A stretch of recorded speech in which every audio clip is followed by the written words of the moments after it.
Terima kasih atas kesempatan yang diberikan. Perkenalkan, nama saya Giviana Gracia Terok dari Prodi Sistem Informasi kelas A. Saat ini saya akan mempresentasikan 3 gambar yang telah saya buat.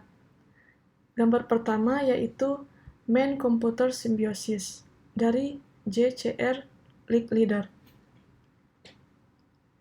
Man-Computer Symbiosis atau dalam bahasa Indonesia simbiosis manusia-komputer adalah perkembangan yang diharapkan dalam interaksi kooperatif antara manusia dan elektronik komputer.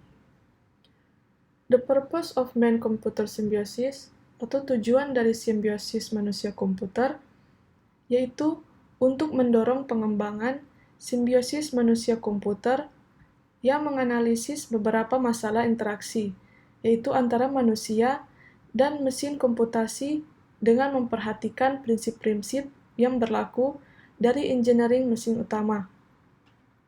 Selain itu, tujuan dari simbiosis manusia-komputer yaitu komputer masa kini dirancang terutama untuk memecahkan masalah yang telah dirumuskan sebelumnya, atau untuk memproses data sesuai dengan yang telah ditentukan sebelumnya.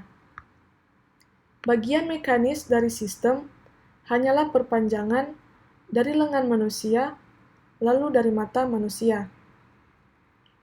Pattern recognition and display characteristics, yaitu pekerjaan dimulai dengan metode untuk menghasilkan beberapa pola kompleks untuk mensimulasikan karakteristik tertentu dari tampilan sensor visual. Selanjutnya, gambar kedua, yaitu On Distributed Communications Networks dari Paul Baran. Dalam komunikasi distribusi ini, memiliki tingkat redundansi sebagai ukuran konektivitas, yaitu yang pertama, sentralisasi, kedua, desentralisasi, dan yang ketiga, distribusi. Komunikasi yang terlihat menarik dalam waktu dekat, yaitu yang pertama, Pulse Regenerative Repeater Line, yang kedua, Pourboy Microwave, ketiga, TV Broadcast Station, dan yang keempat, Non-Synchronous Satellites. Dalam distribusi komunikasi networks memiliki dua variabel data rate. Yang pertama, variabel data rate links, yang berarti jaringan komunikasi yang terdiri dari tautan laju data variabel untuk menggunakan sumber daya komunikasi secara paling efisien. Yang kedua, variabel data rate users, yang dimana tautan transmisi kecepatan data rate tinggi melayani banyak pelanggan berdasarkan pembagian waktu. Dengan contoh, asumsi tautan dua arah simetris, tukang pos dapat menyimpulkan jalur terbaik untuk mengirimkan surat ke stasiun manapun hanya dengan melihat waktu pembatalan atau label nomor serah terima yang setara. Gambar yang ketiga yaitu A Protocol for Packet Network Intercommunication dari Vinton G. Cerf and Robert Egham.